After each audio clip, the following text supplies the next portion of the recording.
Looking to hit the open road for some adventure this summer? Want to know the best spots to camp and what essential hikes you should tackle? Or maybe you're hopping a flight to Rome and taking in the sights. From the Vatican to the Pantheon to the Trevi Fountain, there's so much to do and see. From backpacking for a week in the wilderness to exploring a new city over a long weekend, Moon Travel has you covered. Moon Travel is the travel guidebook publisher for ethical travel. Don't spend months trying to build the perfect trip when you can do it all with Moon. Whether you are taking a short road trip, exploring a European city, heading to a national park, or traveling to South America, Asia, or beyond, make sure to pack a Moon travel guide with you. For a limited time, our listeners can get 20% off their order of Moon USA National Parks book by author Becky Lomax by using code GAZE when you shop through Hachette Book Group using the link in our show notes. That's code GAZE, G-A-Z-E, for 20% off your copy of Moon USA National Parks. Head to our show notes to check it out and see Moon's entire collection of national parks guides. For more information and to purchase additional Moon travel guides, be sure to visit moon.com. People come from all over the world to explore Mammoth Cave because it's a special place. It's the longest cave in the world. You know, you can come and take a tour at Mammoth Cave and spend a couple of hours, and yeah, that's neat and it's fun, but you really have to love it if you're going to spend 30 hours down on a mapping trip. If you're going to go 10 hours just to where you start mapping, and then you map for 8 or 10 hours, then you have to turn around and come back out, or if you do a camp trip, because for the most part, those are fairly miserable experiences. You know, you're getting bruised up, you're laying in water, you're cold, and you're exerting yourself, and you get so tired, but all that sort of fades away, and the memories of what you found and the new things you got to discover and the people that you were with, and those are the things that really kind of linger on. Hello, and welcome to Trail Mix by Gaze at the National Parks, the podcast. I'm Dusty. While our long format episodes explore one hiking trail in one national park, one park at a time, Trail Mix is the short format episode of our show. It's where we get to explore topics we didn't get to cover in our long format episodes, including history, science, environmental justice, and also interviews. Today's Trail Mix is a very special interview with someone that Mike and I have gotten to know over the last few years, caving expert Bruce Hatcher. Bruce's interest in caves began at an early age while attending an elementary school program sponsored by Western Kentucky University. This program enamored Bruce so much that he started regularly caving at a young age. His experience and thirst for knowledge of underground spaces propelled him to guiding in caves in the Mammoth Cave region in his teenage years. This love of guiding and exploring continues to this day as Bruce works as a part-time guide in Mammoth Cave National Park. Along with this, Bruce has gone on to advanced degrees in geology and geosciences from Western Kentucky University. Currently, he works as an environmental scientist for the Division of Water for the Commonwealth of Kentucky. Along with his work for the state and guiding, he is also a lifelong teacher and incredibly passionate about caves. Bruce is someone that we were incredibly fortunate to be able to connect with when we were in Mammoth Cave. If you listen to our episode on the Great Onyx Cave, you will hear about the experience we had as he guided us through the cave while on a special research assignment. In this episode, we had the opportunity to dive deeper into caving with Bruce and talk about the importance of the Mammoth Cave system and caves the world over. So today we're lucky and grateful to be able to be here with Bruce Hatcher, who we have had the pleasure of getting to know over the last few years and also having the experience of exploring parts of Mammoth Cave with Bruce. So Bruce, why don't you tell us just a little bit about yourself and how you got into caving?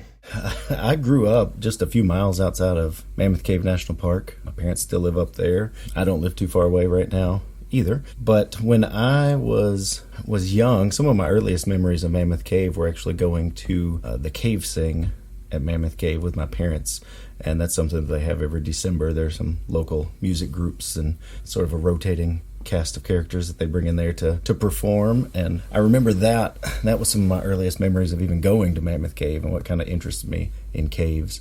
And as time went on, in second grade, I took a course offering. It was something they called Super Saturday Seminars through Western Kentucky University down here in Bowling Green. I did the one that focused on caving, and we had one classroom session, and then after that, 4 different trips into caves, which 3 of them were toured caves, and then the fourth was actually a wild cave where they gave us the helmets and lights. And so you can imagine taking a bunch of second graders with helmets on to get all muddy. The professor said that we just came out as just balls of mud, and the parents' eyes were popping out when we got back out. But that sort of lit the fire in me. I had a friend whose dad was actually helping to organize a group from the National Speleological Society, sort of a local chapter. They're called Grottos. The National Speleological Society is kind of the country's caving organization. If you're looking to get into caving, go to www.caves.org. But he was starting a local group, and so when I was in 6th grade, I sort of fell in with them, and that's pretty much it. I started caving when I was 12, started giving cave tours at a privately owned cave nearby when I was 14, and it just sort of snowballed for there. Kept going. Went to college, started studying biology, and shifted away from that. In my sophomore year, I switched to geology and loved it, largely because of sort of the fascination with caves and stuff. So I went on and did my master's studying pretty much just cave rivers in Mammoth Cave. Got a job with the state of Kentucky to keep me nearby and close so I could continue spending time exploring Mammoth Cave, mapping out new stuff. That's sort of my main passion, and I've been doing that. Right now I've got 15 years in with the state of Kentucky. I currently work for the Kentucky Division of Water, Department of Environmental Protection. We frequently have issues that come up with caves because that's where all of our streams are down in this region. Mostly they're all underground. Do a lot of that, and then was fortunate enough within the last few years to fall in a position with Western Kentucky University where I've been able to help teach our history of exploration at Mammoth Cave Karst Field Studies class, and that's basically where we take a week where we stay at the Cave Research Foundation bunkhouses just outside of the national park, and we have about an hour, sometimes 2-hour lecture in the morning, and then spend the rest of the day in the cave seeing some of these places that are sort of off the beaten path and off the toured trails. Bruce, what is it about caves that keeps you curious? You know, everybody just, I guess, sort of has their thing that interests them. And for me, it's always been caves. And, you know, you work with a lot of people in different jobs where you interact with caves in some way, form, or fashion. And some people are just are in there and doing it. And, you know, they'll do a good job, but they're not drawn extra to seek out other opportunities. And you kind of notice that with certain people, and it sort of forms this smaller clique, and the caving community is sort of a small group, and once you get into it you get to know a lot of people. But the thing that's always drawn me tends to be the exploration side of things. In this day and age with satellites and with GPS and all that, aerial photography, you can look down and you can see so many areas on the planet, and caves are one of those few places that are an unknown. You know, you can honestly say if you're exploring and mapping new places in Mammoth Cave that you can be the very first human being in the world to crawl around a corner or turn a corner, and you're the first person ever to see this area or lay eyes on it. And it's sort of a special feeling, and that's what most people that do the exploration, that is what tends to draw them back more and more, is that feeling and the honor it is to be able to help make the world's longest cave a little bit longer with every trip, set a new world record every time. But it's a very humbling and sort of spiritual experience too, to be able to see, you know, this is here and I'm the first one to get to experience it. And depending on what happens in that passageway, if it's a small spot that eventually just fills up and it doesn't continue on, then you may be the only person in the world that ever goes there, because you may run the survey to the end of it, turn around, leave, and that's it. No group will ever come back. If we know there's not a need to go back, we'll leave it undisturbed beyond what we had to do the initial trip to map it out. How long is the cave currently? What's our current measurement? I think it was 405 maybe feet. I'm trying to remember when we were there. I think that might have been the end. We've had some more updates. I believe right now the number we're going with is 426 miles currently.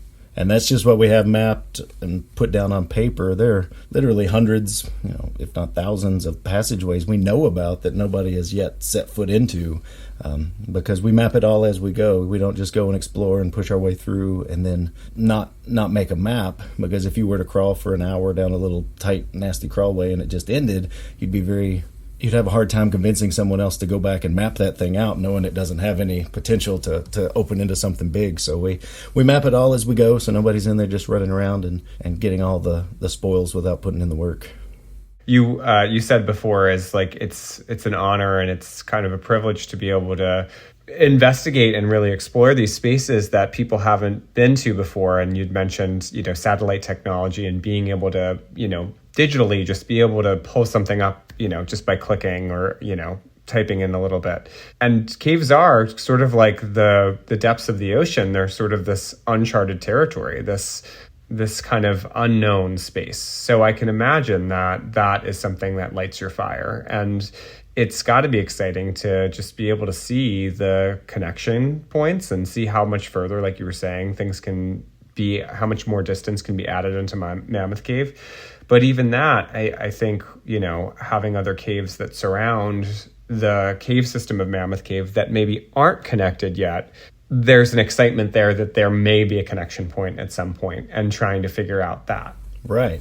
And there's so much possibility for that. And I believe since I saw you all last, I know it because this just happened last year, we were fortunate enough that another cave was connected into the Mammoth system. It was a cave that's called Stan's Well Cave. It was just outside of the national park, actually on some property that a man named Stan Sides, former president of the Cave Research Foundation, owns. And when I was in graduate school, I had helped out doing some work down there, and they even named a passageway after me in Stan's Well, because we were down in the lower part of the cave. You go in and you go through some narrow spots, and then you rappel down a shortish drop, and then you have to get in this narrow canyon and kind of turn sideways and get hooked onto the rope and rappel down another time and repeat that about 4 more times. And you finally get down to the lower parts of the cave where there was a stream flowing. And as we went down into the stream, I was crawling along, and the ceiling kept getting lower and closer to the level of the water. The other 2 guys that were with me sort of stopped in a room where you could sit up in, and I got to a point where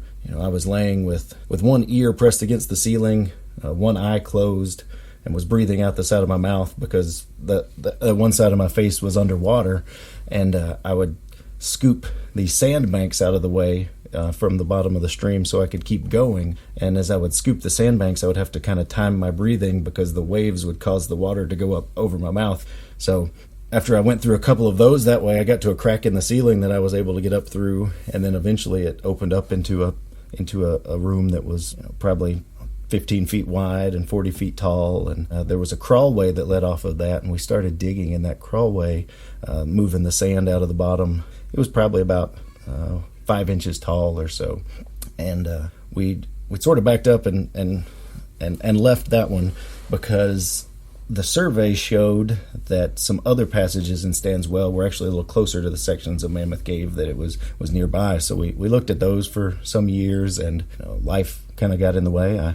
I left graduate school. I moved off, started working full-time, had kids, and that was one of those places where laying down and to bed at night, I would think back to that crawlway. It's like, man, I need to get back down there and check it sometime. And then, of course, 12 years later, after we'd been gone for a while, there was another young guy who was graduating from Western Kentucky University, and he was spending some time down there and decided to pick off all these leads, and he started digging his way through, and he ended up making the connection into Mammoth Cave. He said originally he told me it was about 30 feet past where we had stopped, which that was all he sort of had to scoop out. Past that it got a little taller, and he was able to make it go a little further. He's much smaller than I am, so we would have had to work harder to get through. But when that connection happened, it was one of those things where you kind of kick yourself. It's like, oh man, why didn't I go back and try it again? But it was something where you're sort of disappointed in yourself for not going back and trying, but you're very happy at the time to know that it happened, that somebody was able to do it. That's the goal of the Cave Research Foundation is to map out Mammoth Cave, find out how much is there, connect in with these other smaller caves. And it's a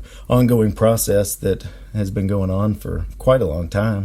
Back in the 1950s when they originally started to form the Cave Research Foundation. We've been building on the work that they've done over the years. So a lot of stuff that we travel that is just kind of part of the normal routes on some of our exploration trips. There was a point in time that somebody was finding that for the first time and they were mapping it, and you kind of look at that and you're proud to be part of that chain of events that led to where they were actually able to go through and make that connection. Because were it not for me being crazy crawling through the water like that, then maybe somebody would just left it behind, or it would have waited another 10 years for somebody else to get down there in that situation to be able to do the same thing. My curiosity is, when you're in another cave system, how do you know that you have crossed into Mammoth Cave? Is it just overlaying the maps? Are there markers that are left at like edge points of Mammoth Cave to kind of alert people that they've entered into the cave? Like how does that happen? Right. So you sort of run a fine line whenever we're mapping in Mammoth Cave. Obviously, to map out the extent and to do the science of things and explore things, you're going to have some impact because you're going somewhere that has never been visited before. So as we go through, you just have smooth sand in front of you. If you're crawling through that, you're going to leave a trail where you've crawled through, or if you're walking, you're going to leave footprints. So there have been times before where people have came out of one passageway and seen footprints or evidence where somebody's crawled through, and then that's something to let you know, hey, somebody's been in here before, let's try and figure it out. We will leave survey markers. So all of the survey in Mammoth Cave is done line of sight, where in the past, we would stretch a measuring tape and read a compass and an inclinometer to get your horizontal and your vertical bearings. Now, we still do that quite a bit, but there's also been advances in the laser mapping technology where you can use some laser range finders that are sort of retrofitted with other things that'll give us our compass and clinometer. So when we do that, you're going from point to point. Now, a long time ago, they'd use the carbide lamps, the miner's lamps, and they would smoke a dot on the wall, and you'd write your survey designation. That doesn't happen very often anymore. Mostly now, people will either use a piece of flagging tape that they'll put there, so they're not physically putting something on the cave. That works in some situations. In some areas where it's flood prone, they may tie a little tag of some sort onto a formation that's your station. Sometimes we will use a dip of fingernail polish or some soapstone or a graphite pencil or something like that to mark our dots. And every few dots you want to label the survey station, so if somebody pops out, then they can find that and tie in their survey, and that will help when you're putting the maps together to be able to figure it all out. So there is some impact as far as the mapping goes, but we try to keep that as minimal as possible. Why do you think it is important for people to study caves and to explore caves? Well, it's important for people to study caves. Just it's a part of our planet.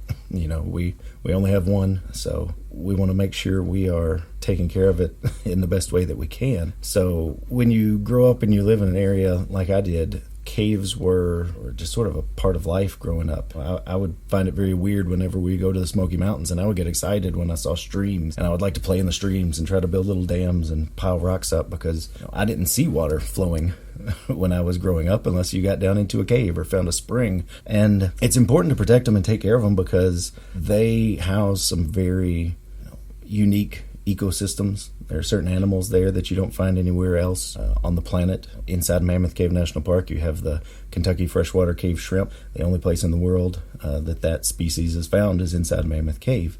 So we want to do our best to protect that and any other animals that are down there. Now, also, just why protecting caves is important is very similar to why is protecting water important, and that's where my job comes in with the Division of Water. We're often having to do some extra work looking for sources of contamination. If we get a call and somebody says, hey, there's a spring or there's a cave stream that's turned a weird color, or it's got a smell, or something's going on with it, and we have to go down there, we take samples, we look.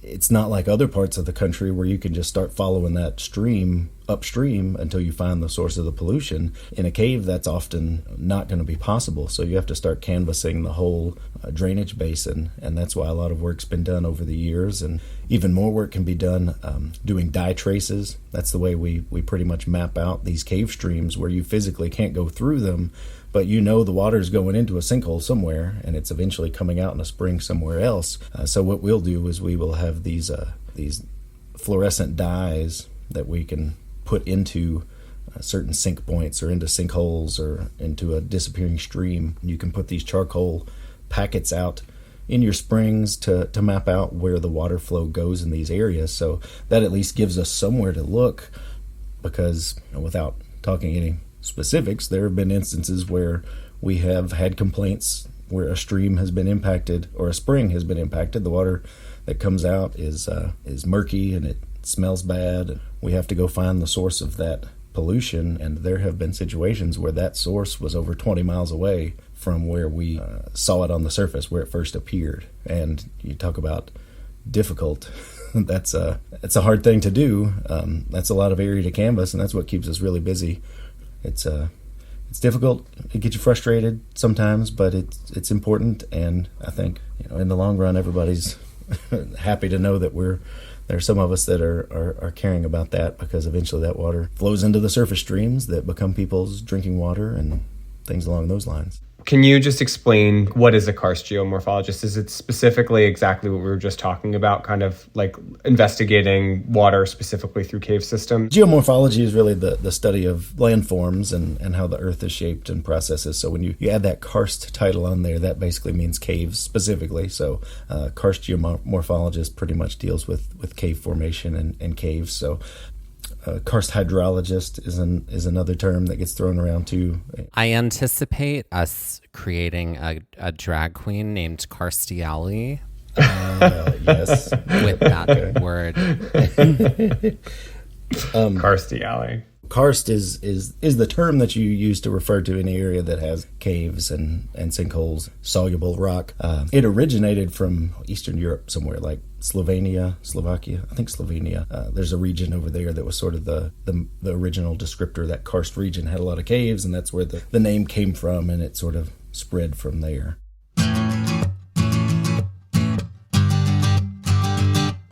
What can caves, in your opinion, teach us that relates to other avenues of nature or science? And then a follow-up question to that, since I love talking about the environment, is how is climate change affecting caves? Caves are interesting because they are so inaccessible, and because each one is isolated, kind of separated from any other one. So you can go into a lot of cave systems, and when people start studying different caves, they'll find species that are similar, but they have their own particular traits because they don't mix with one another.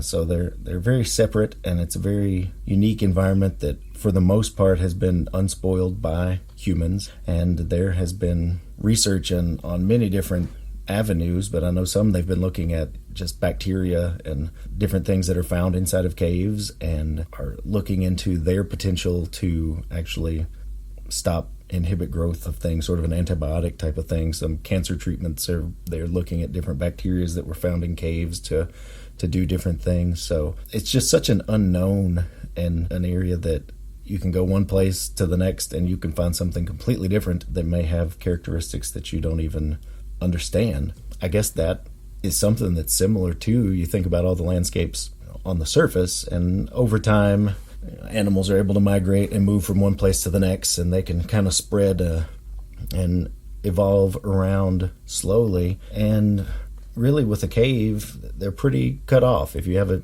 creature that tries to swim out of a spring that's adapted to the life of the cave, and they're used to living there in the complete darkness, well, once they swim outside, they are at a disadvantage, and they're probably going to get eaten. They're not going to make it to find the next cave to be able to swim up into. So they're all different and unique.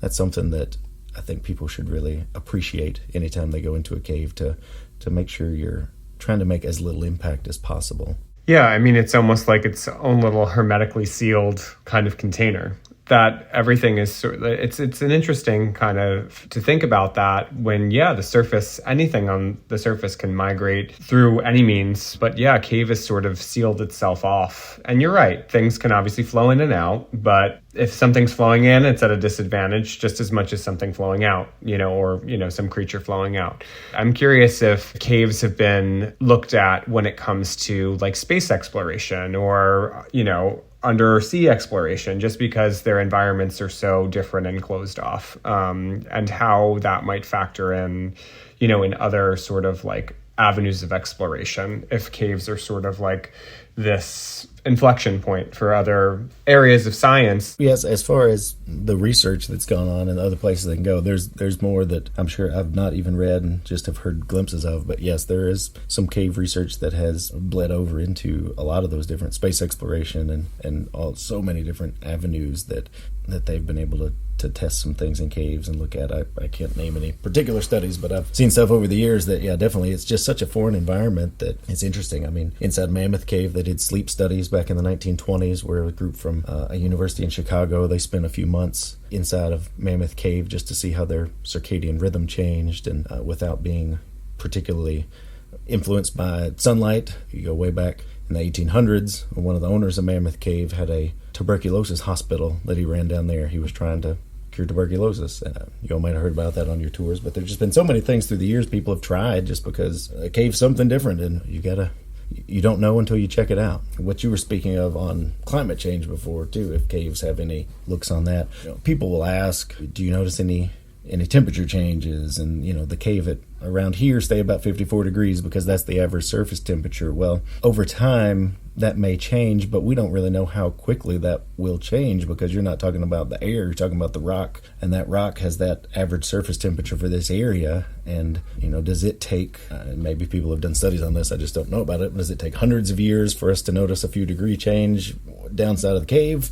Do fluctuations bring it back? So all that is one of the challenges to study in a cave, and anybody who really gets into it, especially people who go on and do their PhDs and write dissertations on it. Dr. Chris Groves was my professor when I was in grad school. He was my advisor, and he put it to me one day in a sense that really made it sort of stick in there. He said, studying caves is kind of like asking somebody to go in and watch 10 seconds of a movie and then write a whole paper about what that movie is about, because in your lifetime, you're never going to see more than just a brief snapshot in the cave's life. However, Chris Groves is currently doing some research, and he's looking at a lot of caves as a carbon sink, looking at the geochemistry of how limestone is dissolved and seeing that it actually is caves do pull carbon out of the atmosphere in a way as they're dissolving out and dissolving the limestone. But those papers are still, I think some of them have been put out, or if not, they're about to be published. A lot of that going on, but I'm not completely in depth. I'm sort of touching the edges of some of that research, but there's a lot of research to keep up with.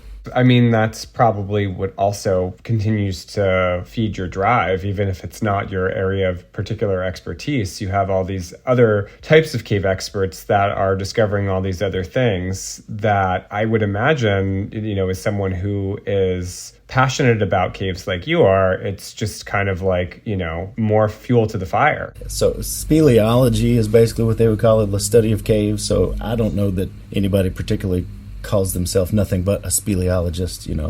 It would be a very general term, but you're right. When you get into it, it's awesome because you get to meet some of the people that are the foremost experts in their world, because it is a small world, but the foremost experts in cave microbiology or karst geology, all these specific aspects, the archaeology of it, the ecology, and all the people who sort of found that as their particular avenue they want to go down, and being in a situation where you can help them access some places that maybe not many other people in the world know how to get to is very awesome experience for me. I just feel like it's a blessing to be able to just sit back and learn from them when they're down there discovering some of the things you're showing them, and maybe it's stuff that you've seen for years and been by on many trips, but they come and look at it with a different eye and are pointing out things that we never even realized was there. Recently, in the past few years, they've been having a lot of information come out on shark fossils that are being found in Mammoth Cave, different sharks' teeth, and then even places where cartilage has been preserved. So jaw bones, there was a portion of a shark brain case that has been found down there. So tons of different research. Yes, if you Google Mammoth Cave sharks right now, that's where the shark people live. Right, is that what you're telling me? This is the start of our B science fiction film. Well, the shark people of Mammoth Cave. A lot of people will come around and ask that. Well, how do those sharks get into the cave? Well, the sharks weren't in the cave. The sharks were there when the rocks were made a long time ago. So we got basically shark fossils left behind in the rocks. But until we had somebody who is the world expert in Mississippian aged sharks, we didn't really know what we were looking at, but he just happened to cross paths, work his way down to Mammoth Cave. I believe he lives in New Jersey, and he's been studying the caves or the sharks of Mammoth Cave recently. There were years that when I was younger exploring in the cave, there would be spots we'd go through this one passage and you'd look up in the ceiling and say, oh, that's a shark's tooth. And you'd point it out to people and they'd say, yeah, shark's tooth. And then you'd have sort of some of the older geologists who'd been around for a long time. That's not a shark's tooth. That's just a piece of chert. It just looks like shark's tooth. And then years later, as it comes around, it turns out it actually was a shark's tooth. And they've been found in thousands more of them, but most of them are small, just on the millimeter scale.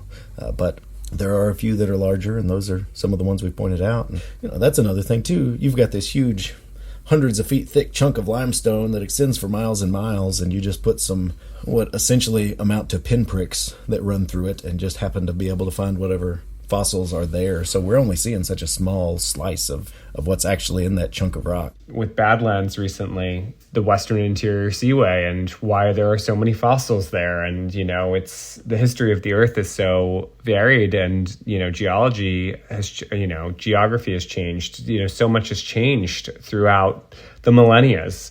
Like, I'd be curious to learn more of the geological history of the cave, and again, most of the Western United States was under a shallow sea, which I guess brings me to a question is, how do most caves, and I think I probably know the answer to this already because it's the answer to everything sponsored by the national parks, but how do most caves come to be? Or what is the process of a cave developing? Right. Well, for cave development, one of the first things that you need is a soluble bedrock. So in our situation around here in south central Kentucky, you're talking about limestone.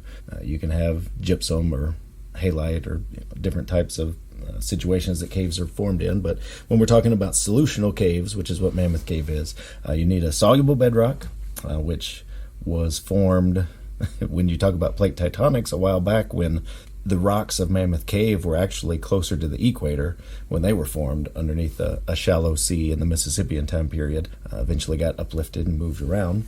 You need a chemically aggressive water. Water by itself isn't going to do anything, but you have to have something dissolved in there. So in Mammoth Cave, you have what we call meteoric water, basically rainwater that comes down. It picks up some carbon dioxide from the atmosphere or from the decaying plant and animal material in the soil, makes a carbonic acid. That's what's going to start to dissolve away your soluble rock there. If you're talking Carlsbad or some other places out west, they have a hypogenic cave development. They have sort of sulfur water that was rising up. So you need soluble bedrock, a chemically aggressive water, then you need a gradient, so the water has to be able to go in somewhere and come out somewhere else. So that water is dissolving the rock away, but if it can't flow out at the bottom, then you're just going to get a bunch of water that dissolves as much as it can. It reaches saturation and it can't dissolve anymore.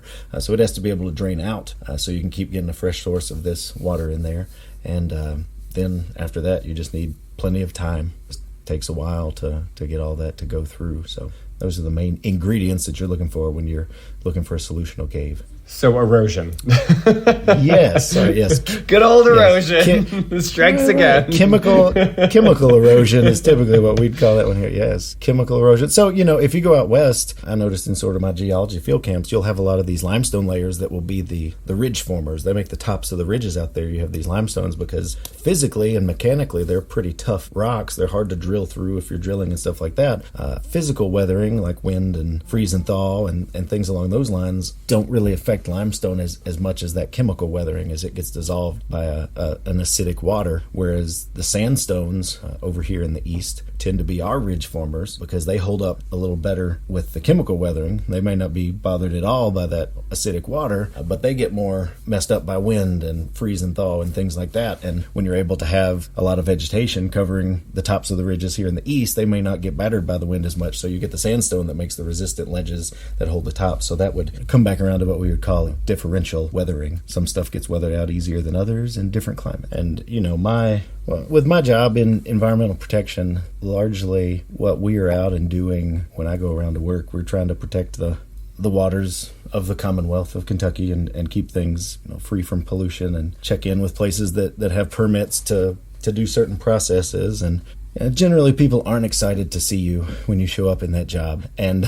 whenever we knock out the inspections that we have to get done and check on the places, often I'll get requests from schools to come out and talk to different classes, and I've put together a bunch of different PowerPoints on things. And that's one of the things that I really find the most rewarding about the job, is just to be able to go out and talk to some kids who maybe see this stuff all the time. They see sinkholes or they've seen caves, and to be able to tell them, well, how did that form and why did that form? Because I remember for me, that was one of the things that really drew me to geology, was I was learning about stuff that I'd been seeing for years, but you just kind of take it for granted. Then when you actually start to learn about why things are the way they are, it really stuck with me. So that's one of the things that I really enjoy being able to do, is to sort of educate people about the stuff that is part of their daily lives that they might not really understand what's going on that has led it to look the way that it does. How has, for you, in the time that you've been doing it, which has been a long time, how has caving changed? How has it changed in a general sense? And then for you, how has it changed in a personal way? Well, caving has really changed throughout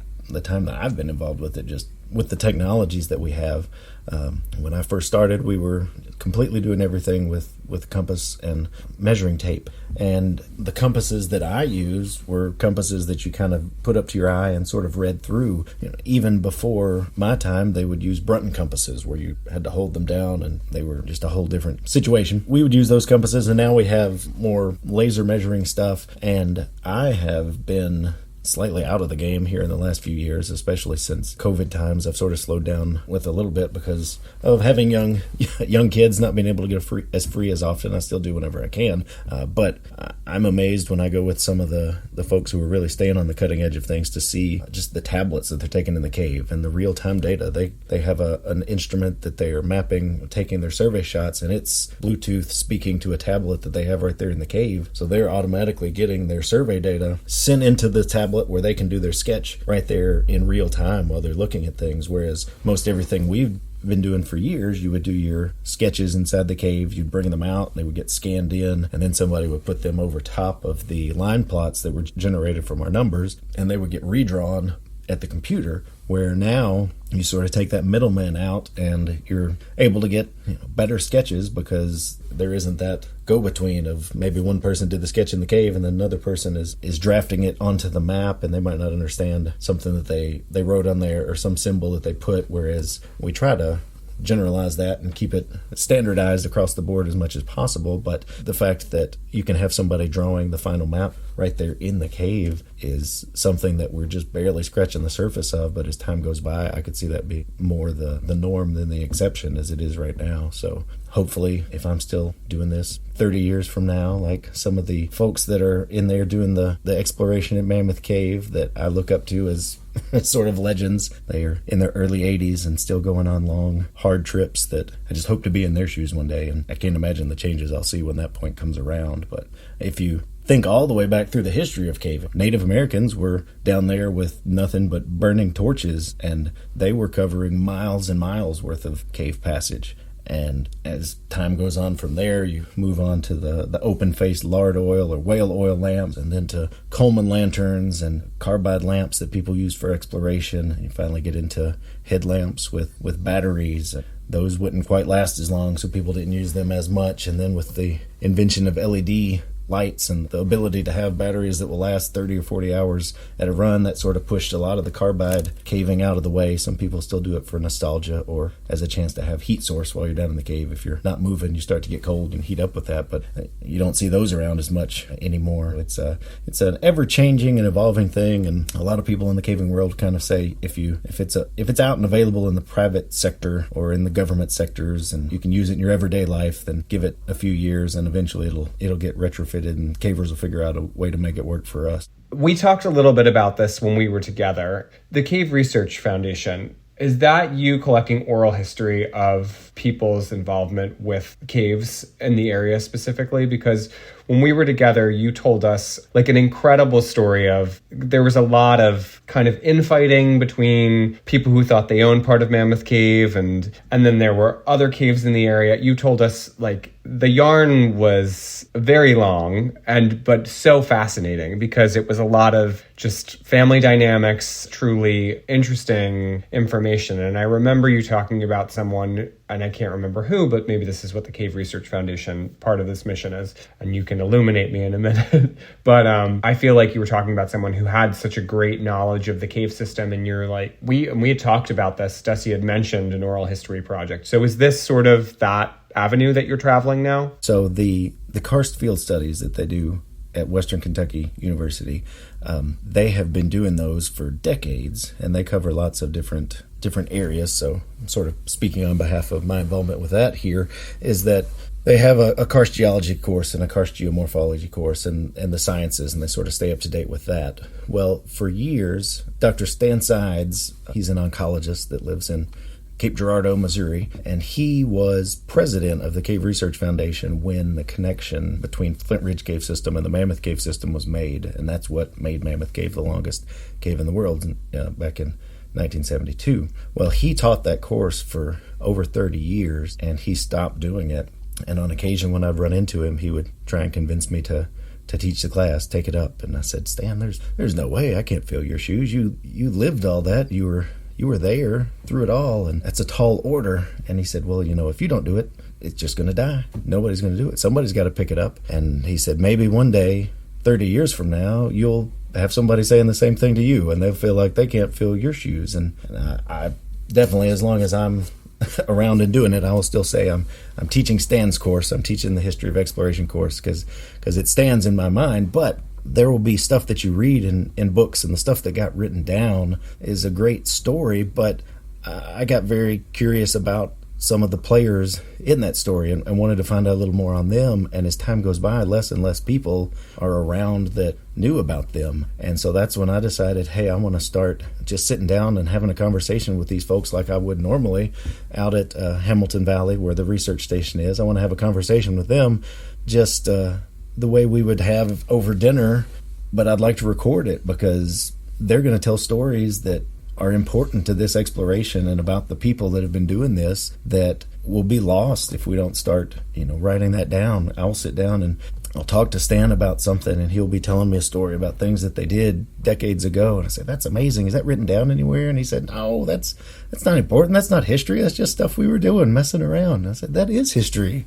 If it's yesterday, I'm considering it history. So that's why I'm trying to get down and gather whatever I can. And time constraints makes it hard, but I'm trying to prioritize and getting some of the folks that have been around the longest and who are getting up there in years to try and get their input as best as I can. But the way that I've approached that course is if it happened yesterday and beyond, we're going to consider that the history of the exploration of Mammoth Cave. So we start off talking about Native Americans. We work all the way up through the big important connections that people usually talk about. And then on the last day, I talk about sort of current exploration and things that we have going at the time. So that's the way I've looked at it, is I want to make sure that we are trying to get some kind of files that we can keep, so we know the stories and we know the people, and then we'll make it a little more compelling, because that's the thing that's always drawn me in about the exploration of Mammoth Cave. Yes, it's a fun thing that we do, but it is sort of a family, and you really form a bond with these people because people come from all over the world to explore Mammoth Cave because it's a special place. It's the longest cave in the world. You can come and take a tour at Mammoth Cave and spend a couple of hours, and yeah, that's neat and it's fun, but you really have to love it if you're going to spend 30 hours down there on a mapping trip. If you're going to go 10 hours just to where you start mapping, and then you map for 8 or 10 hours, then you have to turn around and come back out. Or if you do a camp trip, because for the most part those are fairly miserable experiences. You're getting bruised up, you're laying in water, you're cold, and you're exerting yourself, and you get so tired, but all that sort of fades away, and the memories of what you found and the new things you got to discover and the people that you were with, and those are the things that really kind of linger on. And some of my best friends and some people that groomsmen in my wedding were from,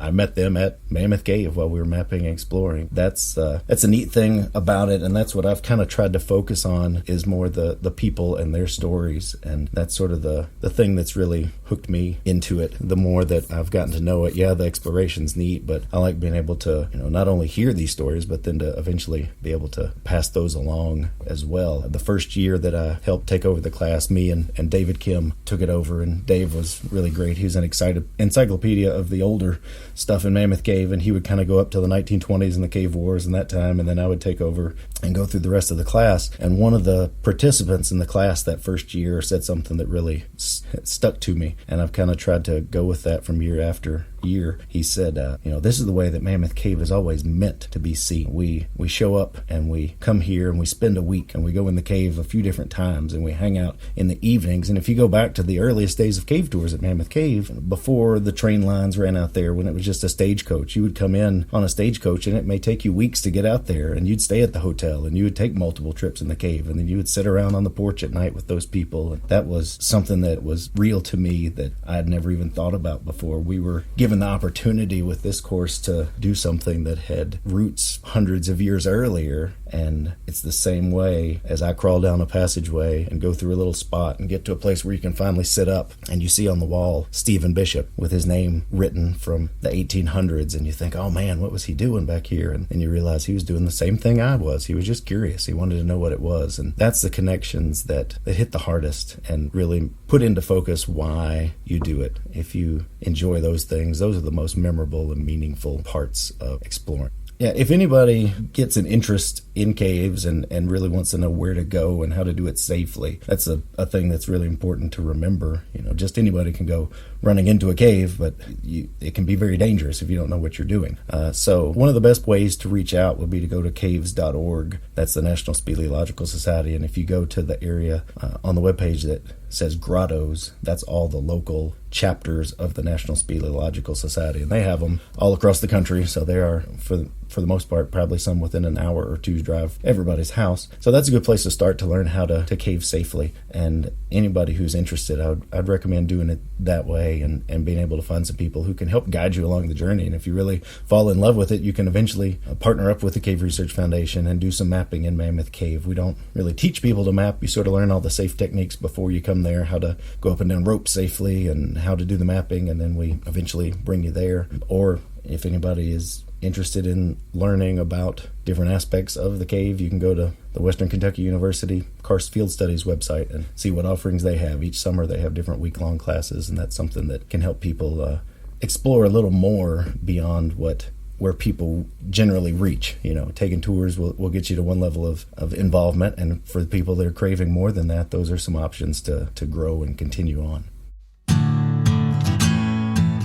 All right, so do we want to play a game that the both of you can play? No, that's okay. Yes. So, right. So this is an on-the-fly game. Okay. It's cave rhyme time, everybody. All right. So this game, every word that I'm going to give you rhymes with cave. However, I'm going to give you 3 successive clues to see if you can guess the word that rhymes with cave. Does that make sense? Yes. Here's the first one. And if you know it after the first clue, you're more than welcome to just go ahead and answer. All right?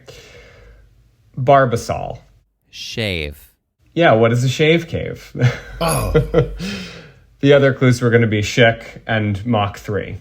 All right? Okay. All right. So that's for 100. For 200, sit still. Stay cave? Not stay, but that no talking. Raise your hand if you want to ask a question.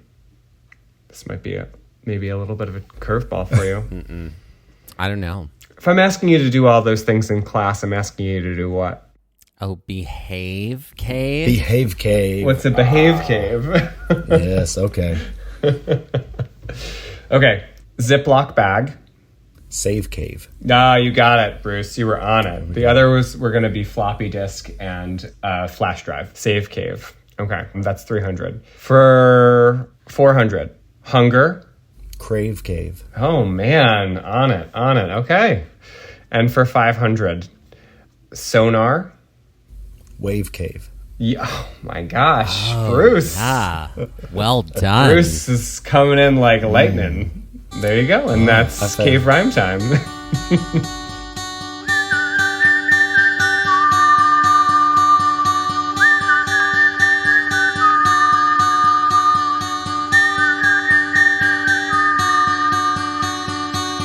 This has been Trail Mix by Gaze at the National Parks, the podcast, and we're here to remind you to hike early and hike often, and that adventure is always out there. Gaze at the National Parks was created and is hosted by us, Dustin Ballard and Michael Ryan. To see images from this episode, follow our Instagram at Gaze at the National Parks. To contact us, email us at gazeatthenationalparks@gmail.com. To find out more about the parks visited on this show, visit our website, gazeatthenationalparks.com, and that's Gaze, G-A-Z-E. All original artwork featured on Instagram, our website, and in the Gaze shop is by Michael Ryan. All original music was written and performed by Dave Seaman and Mariella Klinger, with Sean Sklios on guitar. Our music producer is Skyler Fortgang. This episode was edited by me, Dustin Ballard. We would also like to acknowledge, while recording this episode, we were on the traditional and stolen lands of the Lenape people, also known as Middlesex County, New Jersey.